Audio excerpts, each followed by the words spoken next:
நாமெல்லாம் வந்து மாசத்துல ஒரு 2-3 நாள் வந்து லீவ் எடுத்துட்டோம் அப்படின்னா யோசிச்சுட்டே இருப்போம். மந்த் எண்டிங்ல நம்மளுக்கு சேலரி வரும்போது நம்ம இத்தனை நாள் லீவ் போட்டுட்டோமே, அதுக்கான சேலரி கட் ஆயிடுமே அப்படின்னு சொல்லிட்டு ரொம்பவே ஃபீல் பண்ணுவோம். அப்படி இல்லையா அந்த மாசத்துல ஏதாச்சும் ஒரு வாரத்துல ஏதாவது ஒரு நாள் வந்து லீவ் எடுத்திருப்போம். ஏதோ ஒரு சுச்சுவேஷனுக்காக எடுத்திருப்போம். இருந்தாலுமே அந்த சம்பளம் வந்து வரும்போது நமக்கு உண்மையாவே மனசுக்குள்ள நிறையவே பயம் இருக்கும். அதாவது வந்து இவ்வளவு சம்பளம் போயிடுமே, அவ்வளவு சம்பளம் போயிடுமே அப்படின்னு சொல்லிட்டு யோசிச்சுட்டு இருப்போம். ஆனா இங்க ஒருத்தவங்க 365 நாளுமே வேலையே இல்லாம சம்பளம் வாங்குறாங்களாம்.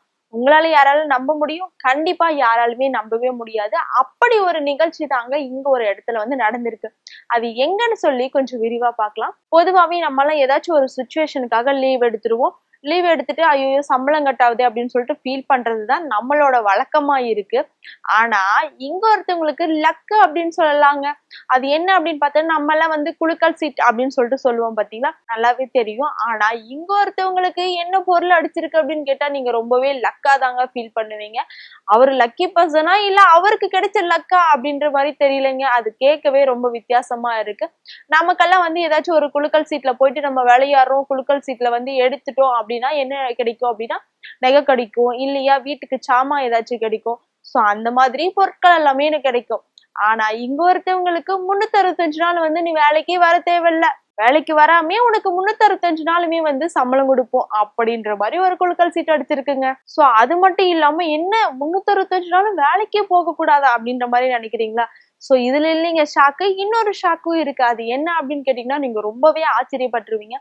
ஓகே 365 நாளுமே வந்து வீட்டுல இருந்துட்டு நம்ம சம்பளம் வாங்கிக்கலாம், அதெல்லாம் ஓகே. இதுல தங்க வீடும் இருக்கா, நமக்கு தேவையான பொருட்கள் எல்லாம் இருக்கா. இப்படி ஒரு குலுக்கல் சீட்டு யாருக்காச்சும் அடிக்குமா? கண்டிப்பா யாருக்குமே அடிக்காது. ஆனா அப்படி ஒரு குலுக்கல் சீட்டு வந்து அந்த ஒரு நபருக்கு அடிச்சிருக்கு.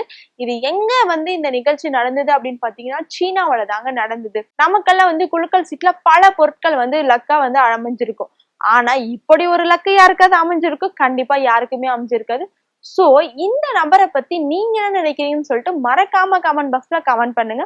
சோ அது மட்டும் இல்லாம உங்க ஃப்ரெண்ட்ஸ் ஆர் ஃபேமிலில நிறைய பேர் வந்து குலுக்கல் சீட்டு எல்லாம் விளையாடி இருப்பாங்க பாத்தீங்களா. சோ அவங்க இந்த மாதிரி ஏதாச்சும் பொருட்களை வந்து அடிச்சிருக்காங்க அப்படின்னு சொன்னீங்கன்னா அவங்களுக்கு இந்த வீடியோவை மறக்காம ஷேர் பண்ணிட்டு போங்க.